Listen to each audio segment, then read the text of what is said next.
Ahora vamos a hablar un poquito de lo que es la auscultación cardíaca, que es, digamos, el punto fundante de la semiología cardiovascular para poder reconocer cómo está nuestro corazón simplemente con nuestro sentido del oído.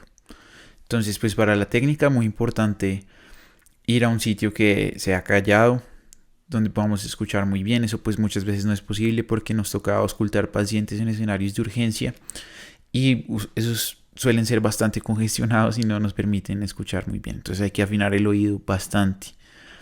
Recordemos que el fonendo pues tiene varias partes. Las olivas van a tener una inclinación que tenemos que poner hacia adelante, ya que en esa posición pueden hacer vibrar nuestro pabellón auricular y por lo tanto transmitir mejor el sonido. Ese sonido irá viajando a través de las ojivas que luego irán al muelle. Algunos tienen un tubo en Y, como es por ejemplo el Cardiology, pero muchos no. Muchos pueden ser, simplemente tienen la manguera, llegan al vástago donde pueden tener dos funciones para cambiar entre la membrana pequeña y la membrana grande. Entonces la membrana pequeña les va a permitir escuchar sonidos más agudos, mientras que la grande les va a permitir escuchar sonidos que son más gruesos. Entonces pues es muy importante que sepan utilizar ambas en diferentes contextos. Entonces para auscultar es muy importante saber dónde vamos a poner nuestro fonendo. Ya lo tenemos puesto, entonces pues hay que ver varios focos. Cada foco pues va a corresponder, digamos, a un sitio anatómico de particular interés en la auscultación, es decir, cada una de las válvulas.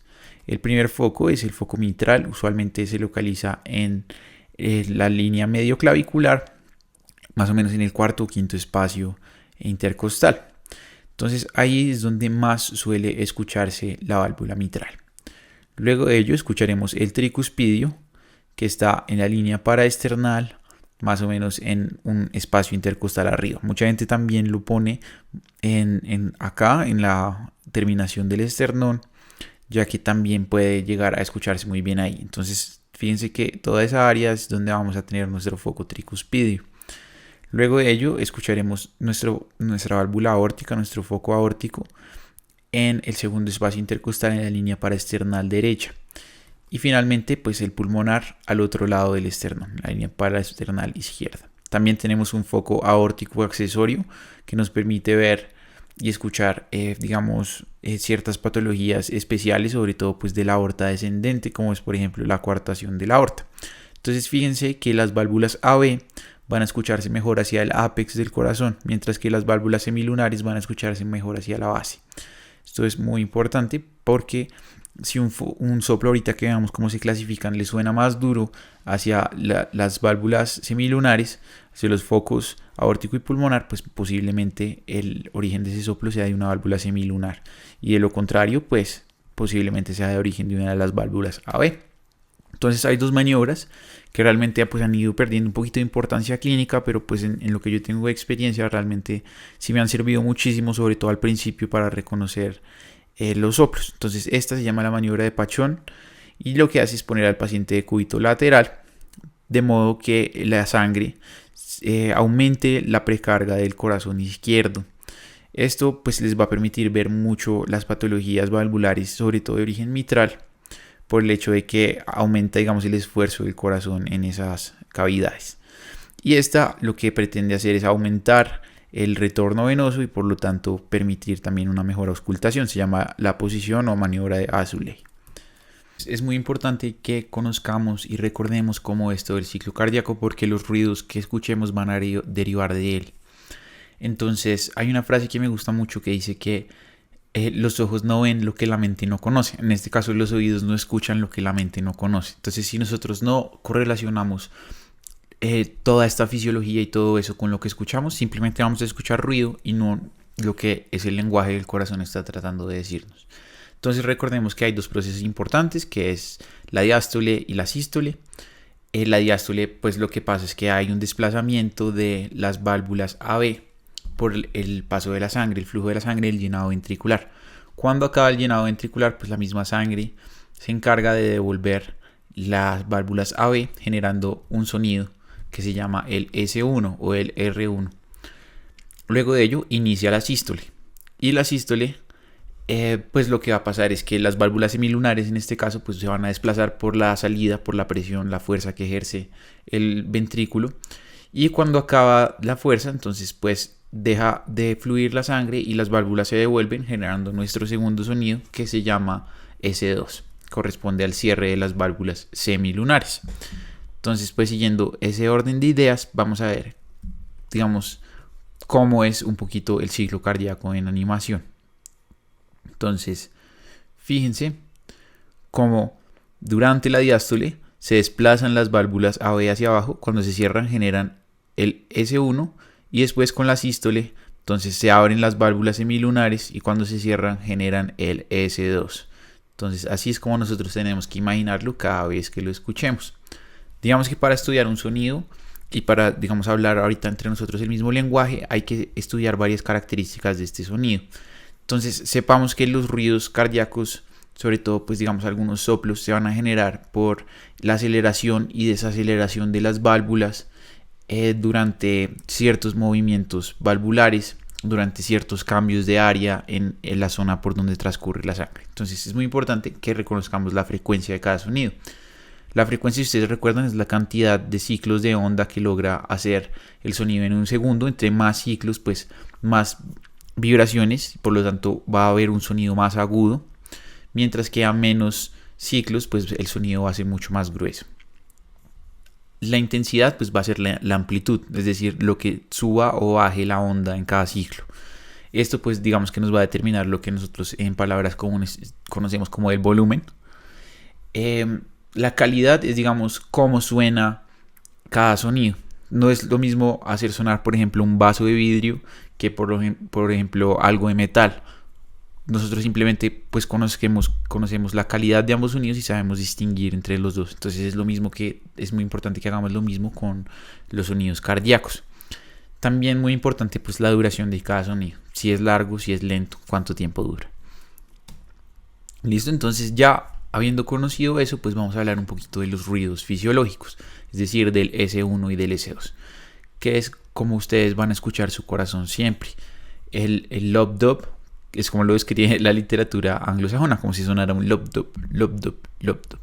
¿Listo? Esto pues realmente parece muy básico y muy obvio, pero cuando uno va a escuchar a un paciente, el paciente siempre algo tiene, o les habla mientras ustedes lo auscultan, o se mueve, o tiene alguna patología o alguna vaina, y eso va a hacer que la auscultación pues sea difícil. Entonces muchas veces uno llega y simplemente a veces de los nervios no sabe ni siquiera cuál es ese 1 y cuál es ese 2. Entonces pues primero escuchémoslos y luego les voy a explicar cómo reconocer cada uno.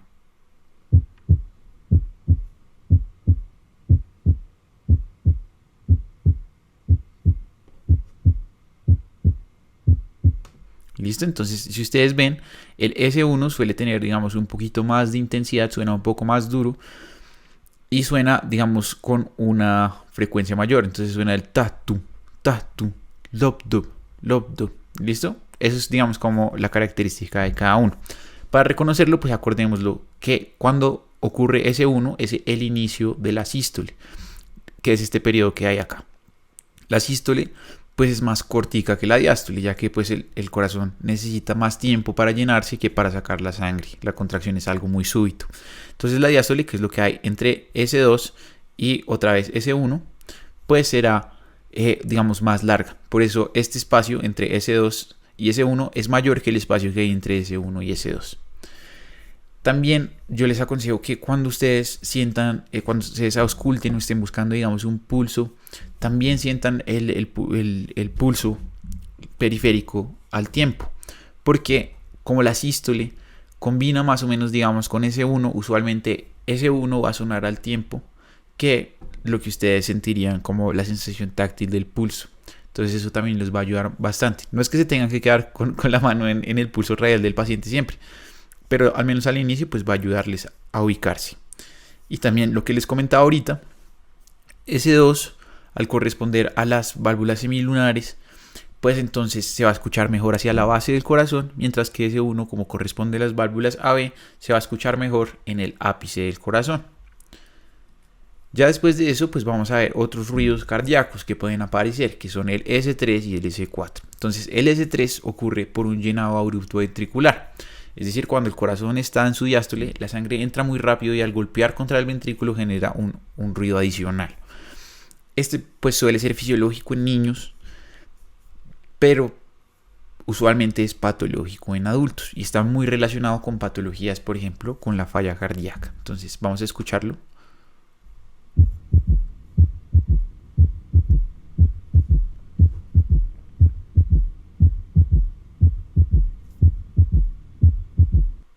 Si ustedes se fijan, pues es un sonido que aparece en la diástole, es decir, después del S2, y también se denomina muchas veces galope ventricular por esto, porque el origen es ventricular y suena como un galope. Entonces, para ustedes acordarse cómo suena un S3, piensen primero cómo suena el galope de un caballo. Recordarán el tun, tutun, tun, tutun, tun, tutun. ¿Listo? Entonces, galope ventricular relacionado con falla cardíaca y se escucha así como lo escuchamos. Entonces, S4 es el siguiente ruido. Este sí suele ser patológico en la gran mayoría de las ocasiones y ocurre por una aceleración de la sangre durante el llenado activo del corazón, es decir, durante la patada auricular o sístole auricular, que si ustedes recuerdan es el último periodo de la diástole. Por eso escucharemos ese ruido justo antes del S1, es decir, justo antes de que inicie la diástole. Por ello, pues muchas veces lo han denominado el galope auricular o galope protosistólico. ¿Listo? Entonces así lo pueden llegar a encontrar en la literatura. Y se escucha algo así.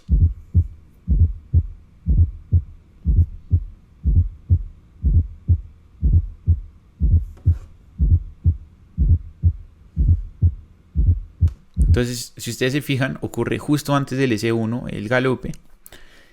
Y digamos que no suena como un caballo clásico, como uno se lo imaginaría, sino más bien como un caballo cojo, por así decirlo, para que puedan recordarlo. ¿Listo? Esos son los ruidos adicionales, los ruidos agregados. Además de eso, pues podemos tener algunos desdoblamientos, que es, digamos, como un solapamiento de fenómenos sonoros, pero que corresponden al mismo ruido. Es decir, no suena como un ruido adicional como los dos que acabamos de escuchar, sino suena como una alteración del ruido, que suena literalmente como un desdoblamiento. Entonces, pues vamos a escucharlo. ¿Sí? Eso es sin inspiración.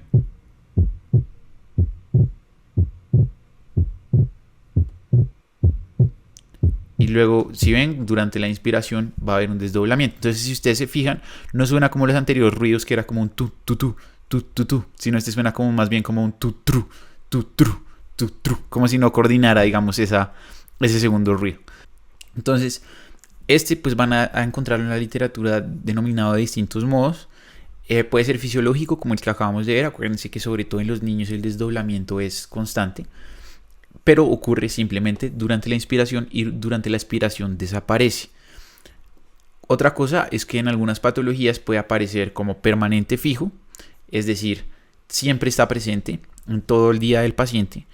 Y siempre que el paciente inspire va a haber desdoblamiento, es decir, no hay desdoblamiento no hay inspiración en el que no haya desdoblamiento, siempre va a ocurrir. Está el permanente no fijo, es decir, todo el tiempo, todo el día el paciente está presente, pero no todas las inspiraciones van a desdoblar el segundo ruido. Y está el permanente paradójico, que dura todo el día y se desdobla, pero digamos en ciertas ocasiones que no son las habituales, es decir, no se desdobla durante la inspiración, sino durante la expiración, y durante la inspiración va a sonar unificado.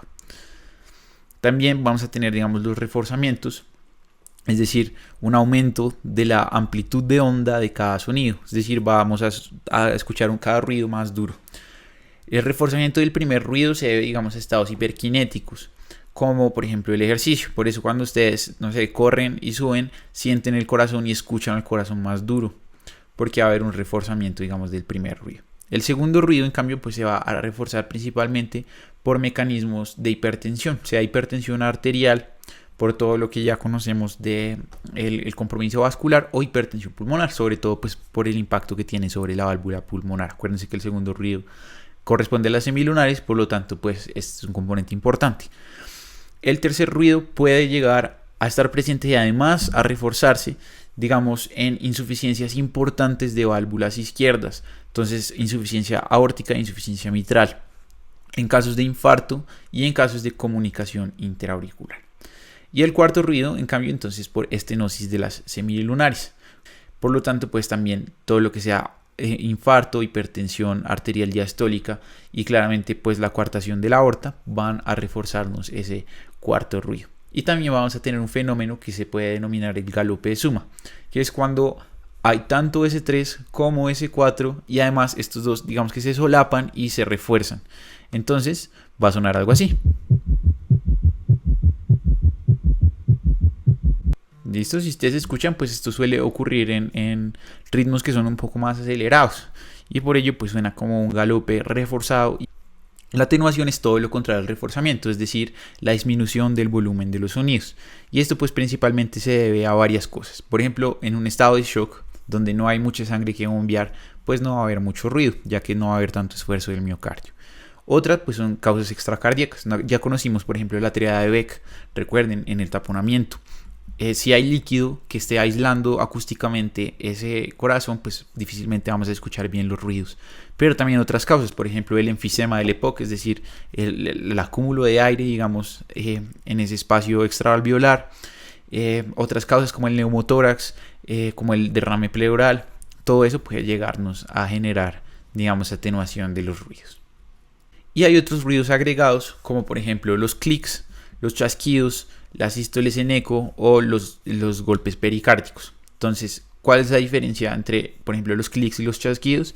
Los clics van a sonar metálicos, es decir, como si ustedes golpearan algo metálico con el dedo. Y esto pues usualmente se debe a válvulas protésicas. Ya estas pues han ido entrando en desuso, pero las válvulas mecánicas no orgánicas pueden generarnos estos ruidos. Los chasquidos, digamos que ocurren cuando hay una válvula que está muy estenosada o muy calcificada y por lo tanto suenan, como lo dice su nombre, como un chasquido. Y el choque pericárdico, digamos que es un sonido adicional que ocurre cuando hay un choque del ápex contra el pericardio, y esto usualmente ocurre pues en casos de pericarditis. Entonces pues muy importante siempre tener en cuenta cuando escuchen a su paciente si hay una válvula protésica o un marcapasos, porque pueden generarnos, digamos, sonidos agregados. Y ahora vamos a hablar un poquito de los soplos, que es, digamos, una de las cosas más difíciles de pillar y que nos da una información semiológica importante. Entonces, pues los soplos son sonidos que ocurren cuando se acelera o se desacelera súbitamente la sangre.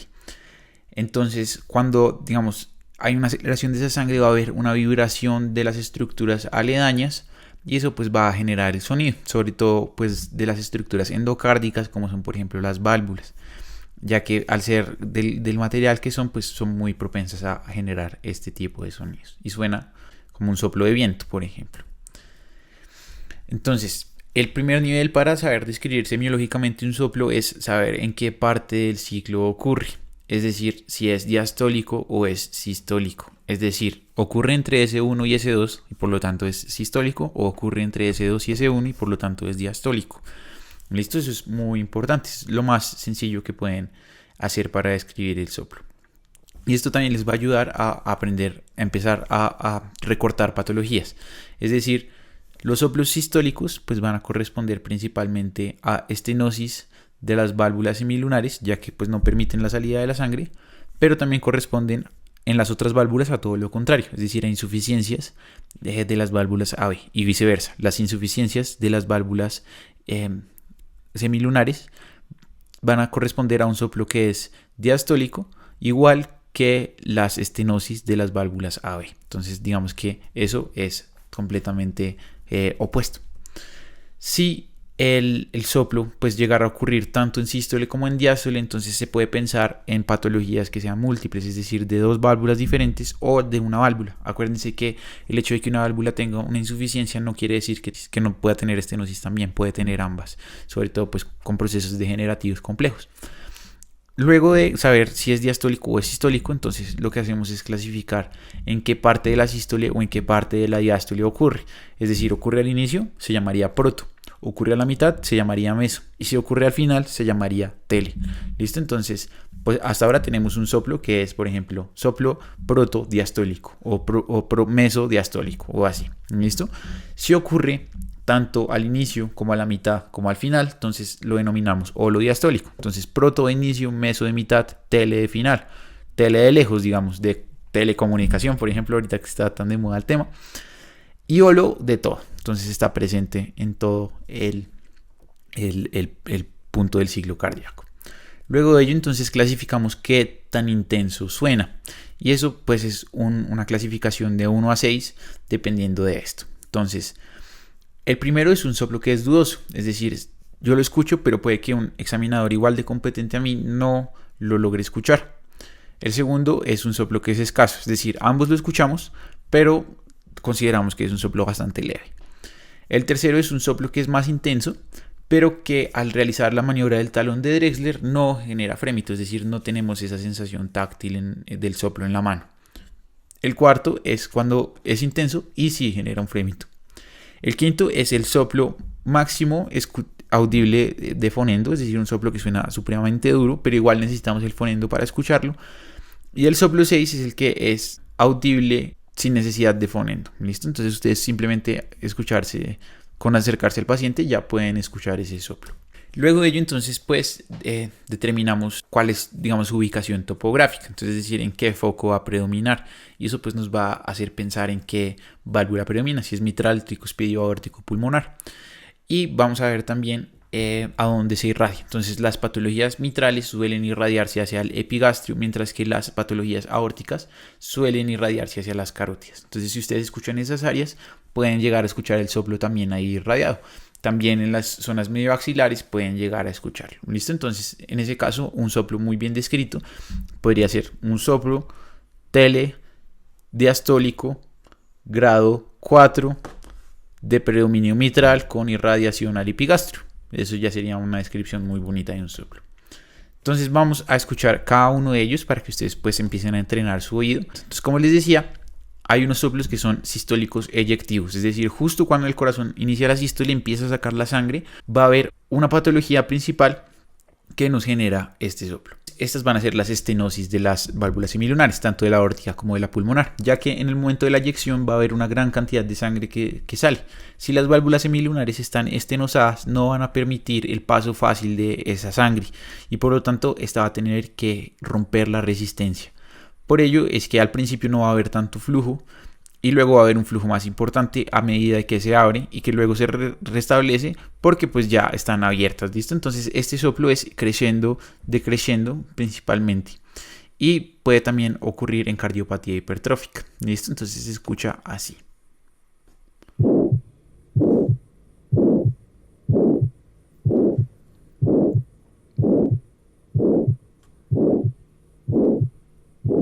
¿Listo? Entonces, si ustedes escuchan, es un soplo sistólico creciendo, decreciendo.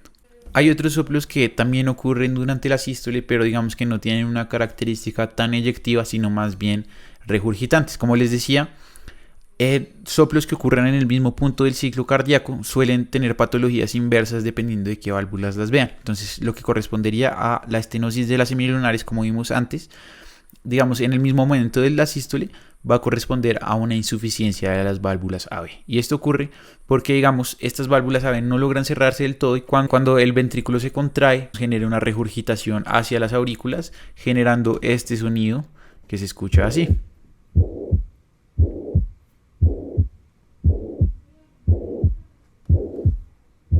¿Listo? Entonces, si ustedes se fijan, suena bastante similar, ya que ambos son soplos que son sistólicos, pero este es un soplo que es holosistólico y es constante. Y otras patologías que la generan, por ejemplo, son la comunicación interventricular, por este mismo motivo del flujo de sangre que ocurre con la contracción del ventrículo. Ahora vamos a pasar a los soplos diastólicos. Hay otros soplos diastólicos que también son de características regurgitantes y estos, por ejemplo, se deben a las insuficiencias de las semilunares. Es decir, cuando el corazón empieza a llenarse, estas válvulas semilunares están demasiado sueltas y por lo tanto permiten el paso de sangre, no permiten que se mantenga, digamos, dentro del corazón. Y estos van a sonar así.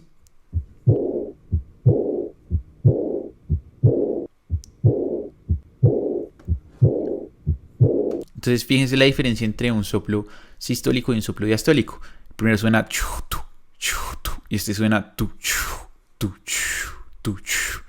¿Listo? Entonces ya identificando dónde está S1 y S2 es mucho más fácil distinguir dónde está. También estos tienen otra variante que es el soplo diastólico de llenado. El soplo diastólico de llenado corresponde a la patología inversa de las válvulas inversas, pero en el mismo punto del ciclo cardíaco. Es decir, ambos son diastólicos, pero este no corresponde a una insuficiencia, sino a una estenosis, y no corresponde a las semilunares, sino a las AV.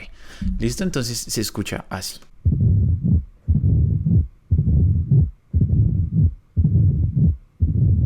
Entonces, escuchen que en este ejemplo también tenemos un chasquido de apertura.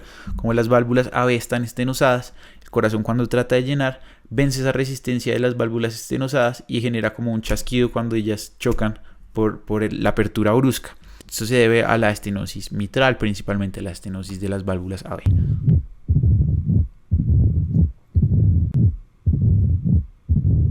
Y eso pues sería todo por ahora. Esto pues igual es de auscultar muchísimo, de practicar muchísimo. Siempre que tengan la oportunidad, escuchen un paciente, así sea simplemente escucharle los ruidos cardíacos normales. Esto va a ir haciendo que afinen el oído. Hay bastantes aplicaciones, por ejemplo, si ustedes tienen un fonendo Leadman, pueden descargarse la aplicación para el celular, registran pues su código del fonendo y ellos les dan un curso súper bonito de todo lo de auscultación. Se los recomiendo muchísimo. Espero pues que les haya gustado bastante y que haya quedado un poco más claro.